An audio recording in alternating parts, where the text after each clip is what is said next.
I am Sophie. I'm the head of HR from 11FS. We are, those of you who don't know us, we are a challenger consultancy, which means we don't do the typical or the traditional kind of consulting work, which means we actually do the strategy part, and then we also deliver the product and finally into the customer's hands. So we work very, very closely with our clients for a long period of time. Instead of looking after transformation projects and things like that, we build greenfield projects with our clients. Actually, excitingly, one of our products that we've been working on the last 2 years, well, 18 months under the radar, is probably going to hit the market in very, very soon. So hopefully you guys hear a bit more about us. The reason for my topic today is I wanted to give you guys a bit of a background story, which is I didn't naturally come into tech because I was vastly interested in tech. I fell into tech because I was surrounded by a bunch of people who were very inspirational, and because of that I thought, well, maybe I could make this into a career. And I feel like a lot of people still have that misperception of tech being very aggressive, brutal for women, especially for the younger generation. It's hard to break into tech, it's hard to find your dream career, and so forth. So throughout my career, I've done bits and pieces on small programs. When I was in a larger corporation, you know, you can only do so much change from within when you're in a larger corporation. And when I started going into smaller startups, that became sort of like a playground for me, because then I get to trial and error a lot of different kind of programs and bring the ethos into place.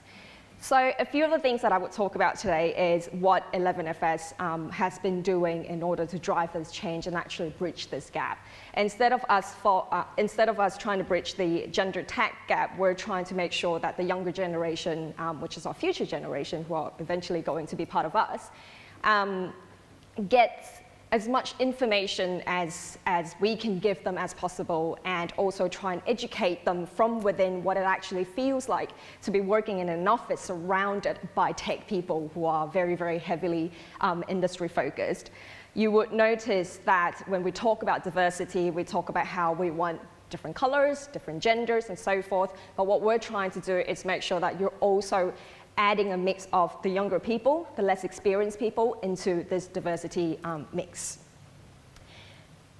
So again, the aim was to basically prep our future generation and educating them in terms of what are the benefits in going into tech, rather than saying that this is going to be a really hard role. Most of us will know that if you go into a startup, the first thing they tell you is you will have no work-life balance, you're looking for that imperfect balance, things are going to be really difficult, but you're going to enjoy it and you're going to reap that benefit. But we don't tell our future generation enough of that. Because again, you know, the general perception is still about how difficult it is to get into tech, but we're not prepping them in terms of giving them that bridge, how to slowly move into tech until it becomes part of that habit, until it becomes part of that culture, until it becomes something that we often talk about and there's no need to be scared of. So we do a couple of things. We have a diverse internship, which means that you don't necessarily have to come from you don't have to necessarily be a fresh graduate to go into our internship program. We run that on every summer. There is a vast amount of people who applied for the role because our our advert actually specifically says that you do not have to be a recent graduate. This is not a graduate program. This is for someone who wants to give tech a try and be part of that immersive environment for the next 6 months. It could be for people who are not even thinking about going into General Assembly to get that qualification, because most of the people, when they go into General Assembly, they would have thought, this is what I want to do. I want to go into tech, so I need to equip myself with some sort of qualification so that I'm surrounded by the same kind of people. But what we do in the internship program is you can go into the media team, which is a big part of our company. You can go into media, marketing, you can go into tech, you can go into, a lot of people don't even realize that technical writers are a really, really good role for internship programs, because you are surrounded by those people in terms of tech and dev, so you get that in-depth knowledge, but at the same time, you're producing the documentation and rolling out a really good project. So that gets people really excited, and when they go back into uni, they could take we've got students who took a 6 months break to do the internship, and now they're back in because, well, it's coming up to an end already. So they go back into uni, and then they realize that, well, I've been studying pharmaceutical, but maybe this is what I want to do for the future. Or maybe they would think about reinventing the medical industry because they have learned things that were completely outside of their scope, something that they didn't learn in school. And then it also applies to people who are looking for a career change, but no one's giving them that opportunity until they get a GA qualification. Again, they're super, super interested in design. So sitting around the design team, actually pumping out podcasts, events, doing all of these things in the fintech industry has given them the lingo that they need to go and get the next job if we don't have that full-time job after. So that's our way of making sure that we're prepping other people and making sure that this diverse workforce doesn't just happen internally in our company, but for a wider scale. Work experience program. So the work experience program specifically targets local schools around our community and around our council areas. Sometimes we also go into schools. So we work with a few associations. Obviously, you know, as a company, you can't just simply knock on the doors of every other local school and say, well, we want to bring some students in. So obviously, there are regulations, there are things that you can and cannot do, but there are plenty of organizations and associations out there to help us do that at a faster pace. Because again, a lot of times you've got the right intention, but the execution takes far too long because there are regulations, there are forms that you need to fill out, paperwork, and therefore you end up just doing once a year. So I sort of make it a target internally that we at least do 4 work experience every year. And that means you're really just committing yourself to once per quarter. But as the culture gets evolved into developing a learning culture and a learning environment for our, say, developers, our CTO, he's super on board with this, is because, first things first, he gets to teach a future generation and not have to worry about the paperwork. So that's key. And that's what we try to do. So we work with associations like Next Tech Girls. They do a really good job. I'm not trying to sell them, but they do a really good job. They help us source, or they come to us with students who've submitted an application. They aspire to be a cybersecurity engineer when they're 10. That is remarkable. I didn't have that kind of dream when I was 10 because I could barely understand what technology actually means to me, except for the car that I was sitting in.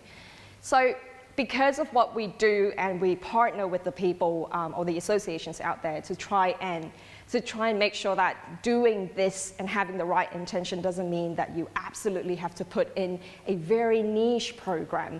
Get that top-down buy-in from your management to go and roll out something that is massive that you've been planning for the last 6 months. It's about doing small things, and small steps will make an impact and will make a change, and that's what we embrace.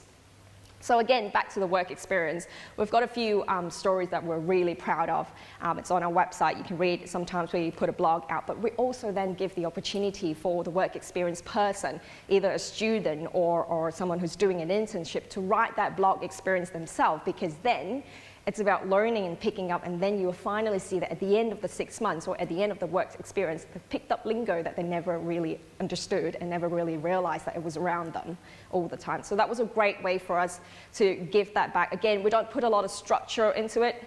I'm one of those big believers that if I put a lot of structure and rigidity into something, it will eventually break because there's no buy-in anymore. It's not organic anymore. So with the work experience program,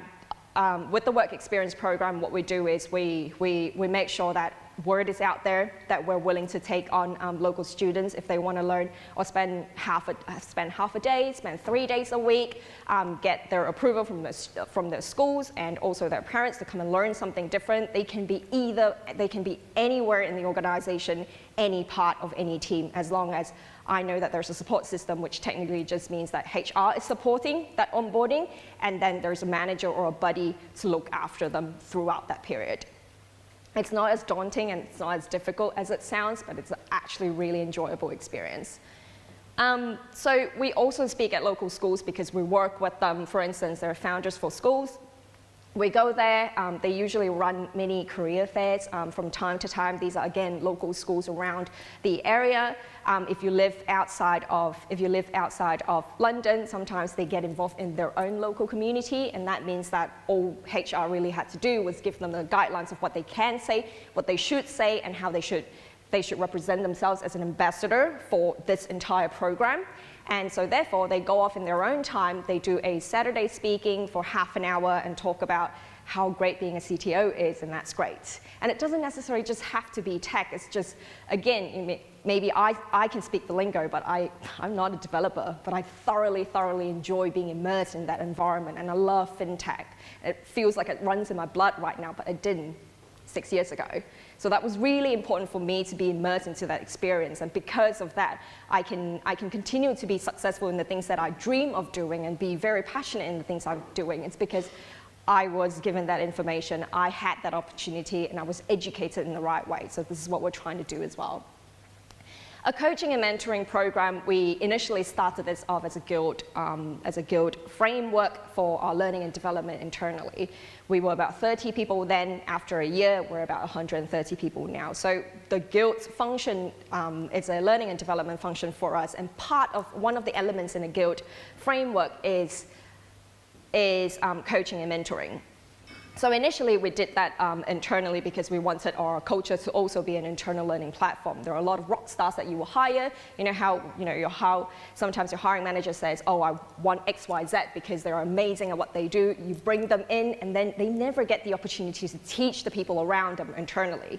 So because of that, we realized that if you're bringing in all the rock stars, retaining talent isn't all about making sure that they're paid well, it's competitive out in the market, you've got a pocket of or a bucket of learning allowance, and then the mentality gets a setback because it's all about, I've got this bucket, I need to use it, I'm going to learn something, because you've got to use it. It's something that's given to you. If you've got a bacon right in front of you, you're guaranteed to eat it.